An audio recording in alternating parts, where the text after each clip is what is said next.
Hi,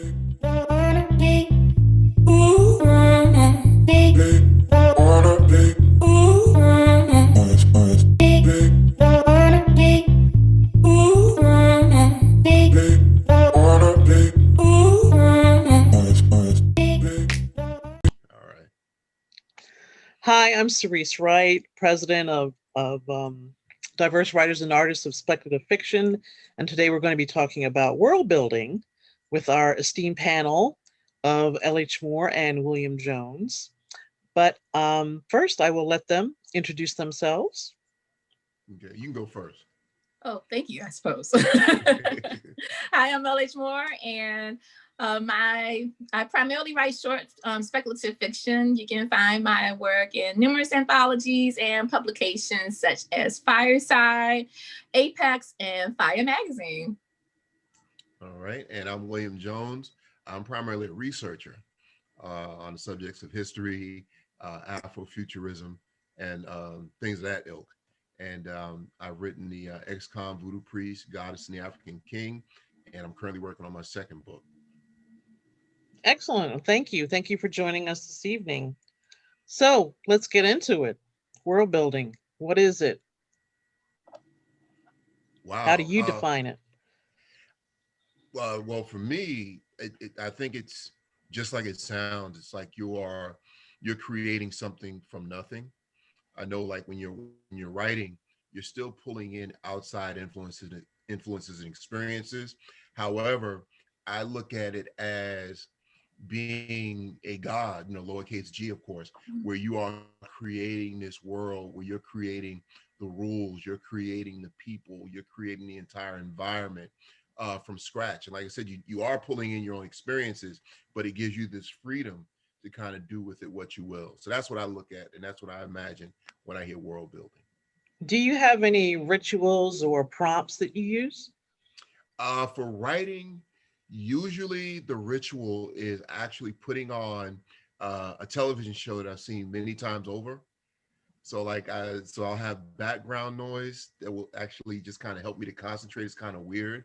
So I have some favorite shows of mine I've seen multiple times, and folks in the house, they know when certain shows are on. That must mean I'm writing because I put on the same shows over and over again.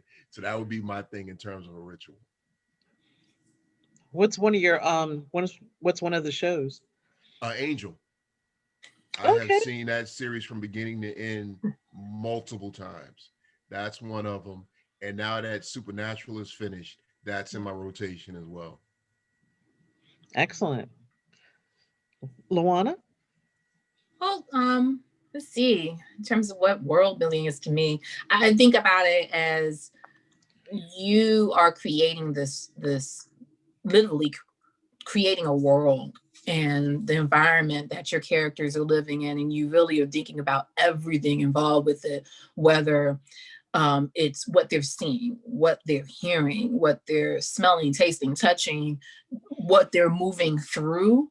And it's not even just a matter of just like this one character. You're thinking bigger than just that. You're also thinking, okay, well, what kind of political system does this world operate under? What kind of rules do they have to live by? What is the culture that this character is either a part of or involved with?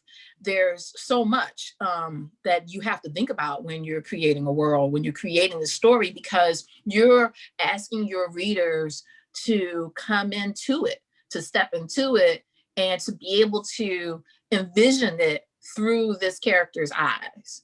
And you do realize it's almost like having this really huge responsibility, because you realize that if there's something wrong with that world or something doesn't really sit right, then that's something that can take the reader out of the story. And, all of us have experienced that at some point where you're like, wait, what? No, that doesn't work. That disbelief or that aspect of that world being almost wrong can really, really make your story either problematic or one that just doesn't work. And that's not really what I'm sure you want to accomplish as an author. And for me, I don't know how many other people like that. I know I see it as a movie in my mind. And So it's almost like I'm seeing it all in my mind, I'm experiencing it in my mind, and I just need to get down. Right. And some of the stories that I've written have been historical in nature. And for me, in that case, it means that the research, the history, has helped really inform that world, because sometimes they always say you can't write anything that's wilder than what's happened in real life. And that's so true, especially when you're talking about something like history.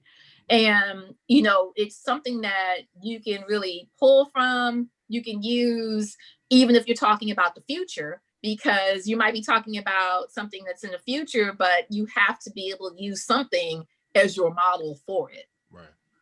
So, So what are your prompts or visual aids that will help you? I can't say it's necessarily a prompt or visual aid per se. As I said, I like to think about, like, for instance, if I'm talking, if it's historical, for instance, that world, that era itself helps to act as the prompt. Um, if it's not, or I'm looking at something that's entirely fantasy, you're taking into account, okay, what is going on? What am I trying to do here in terms of what I'm trying to create? And it's not necessarily like fitting the character to the world. It's really just thinking about it almost like this holistic way of it's everything. It's just everything. I can't say I necessarily have an Surround answer. sound.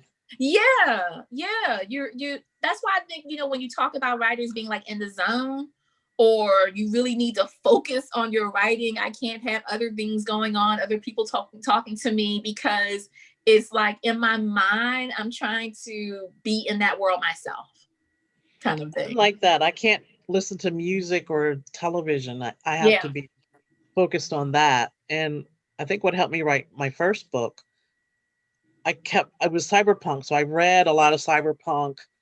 I thought about it. I copied it down because I heard, the famous poet. I think he liked Fitzgerald, and he used to write out passages of that. So I Mhm. tried that, and that helped me get in the zone as well. So yeah, it is a surround sound, for me at least. What about writing between genres like horror, science fiction, fantasy? Do you have any different ways of writing those, world building in those different worlds? I think you probably got to start off with the rules of your Yes. world. That I think is the biggest challenge Your because internal structure. right, Hmm. because as you stated, you're bringing these folks in and you're saying this is my world, but at the same time you have to establish rules and you have to constantly remind yourself to stay within the parameters of those rules. Because whatever the rules are, folks are gonna go along with it, no matter how outlandish it might be. But the moment you do something else later on down the line, then it loses credibility. So I think with horror and science fiction, the challenge is creating those rules and you yourself sticking to those rules as you write. So you don't want you might paint yourself into a corner, with your protagonist, and you're like, well, how's he going to get out of this? How's she going to get out of this? Then you want to make up something that doesn't make any sense. Like all of a sudden now they're bulletproof, where they weren't bulletproof before. So that's the one thing you have to be careful of, because when you're reading a story or you're watching a story, the moment that happens, it'll take you right out of it. And And I think you have to that's so establish that important. that confidence early on, establish a solid world, because when the reader first comes in, they're a little trepidatious. They want to make sure that the writers know what they're doing, so that you can take them by the hand and take them on this journey.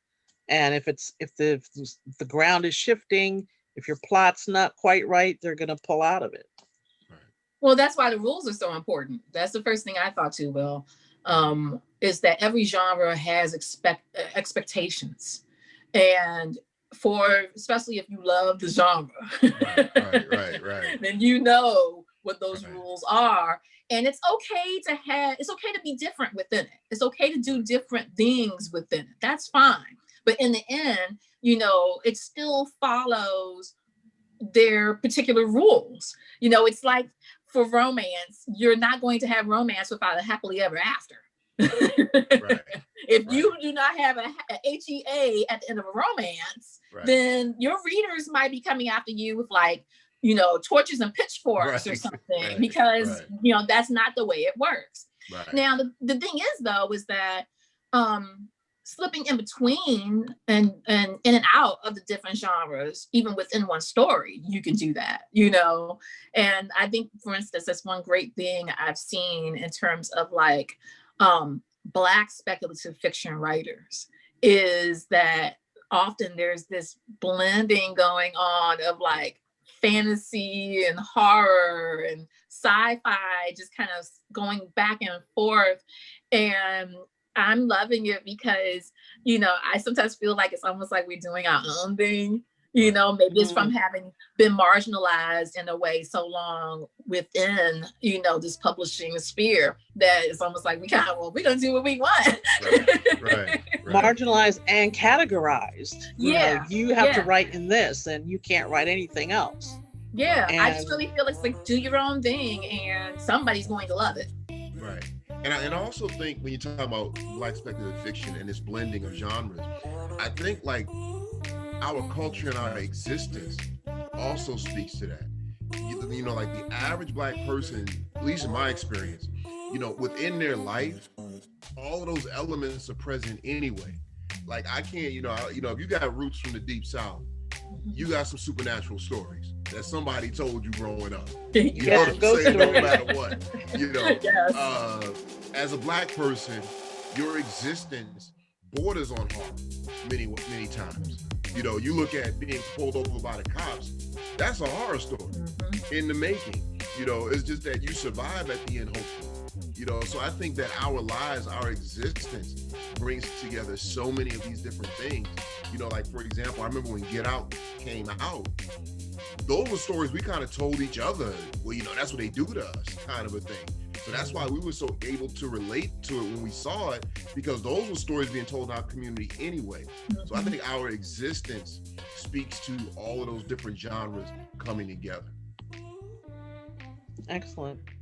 So, well, Zoom is telling me we only have 10 minutes. So what elements of world building do you think are the most important to address when you're world building? Wow. I think in a way, the setting, just the world itself. And, you know, for instance, I think somebody who is just like a master of it is N.K. Jemisin. And, you know, when you read her Broken Earth trilogy, one of the things that you realize you had to kind of really get a grasp on from the very beginning was the world itself. Was the world itself. You had to really kind of get an understanding of, wait, this is what has happened. This is what is going on. These are the different places within it. You know, having that setting, that full world that you're immersed in from the get-go, you know, I think is so important. For me, it's kind of weird, but when I can hear it while I'm reading it, that kind of, you did like that works. Sometimes, you know, you get caught up in these stories and you can actually hear the music, you can hear the sounds, you can hear the experiences and so forth. And that for me tells me it's working. So I think if you're able to get the reader to actually hear what's taking place and hear the voice the way you want it to sound, you know, because all too often when we're reading, we hear our own voice in our head. But if I can get you to hear the voice I want you to hear, it doesn't sound like you when you're reading it, then I also think that makes it that much more effective. I also think as a general rule, you should include the senses in your writing, not only seeing, but tasting, touching, smelling, feeling. And I think that helps to pull the writer into your story as well. And there's so many flavors of Black speculative fiction that we put in our writing, and it's just there for everyone to enjoy. Yeah, we have a deep well to draw from, that's for certain. Yeah. Amen to that. And it's funny, you know, you look at these experiences that we have, even in our day-to-day living, we have these unique perspectives on things. And I think that adds to our ability to tell these stories. You know, you look at what's going on in 2020, in as much as the whole country, if not the world, is feeling it, it's feeling different for us. We're having different conversations about what took place in 2020 and what's happening in 2021. And I think it's that way of looking at the world that really, like you said, allows for that deeper well than you'll find in other, coming out of other communities. All right. Any other final thoughts? Well, I just want to say thank you, first of all, for having me be part of this conversation, and I hope that I was able to contribute something to it. Where can we find you? Oh, Afrofuturism. You can find me on Instagram under Afrofuturism Network. You can find me on Facebook, the same. You can also find me on Twitter, Afrofuturism Network, and AfrofuturismNet.com. And hopefully this year we will have GrioCon that I'm putting together with Mr. Chad Eric Smith of Mr. Duke Productions in Silver Spring, Maryland this September. And you can find me at lhmorecreative.com. I'm on Twitter, tweeting away at LHMELLEHM, or on Instagram at LH_more. Thank you very much. I'm Cerise Wright, a president of Diverse Writers and Artists of Speculative Fiction. You can find us online at DWASF.org. And thank you to our panelists, and good night.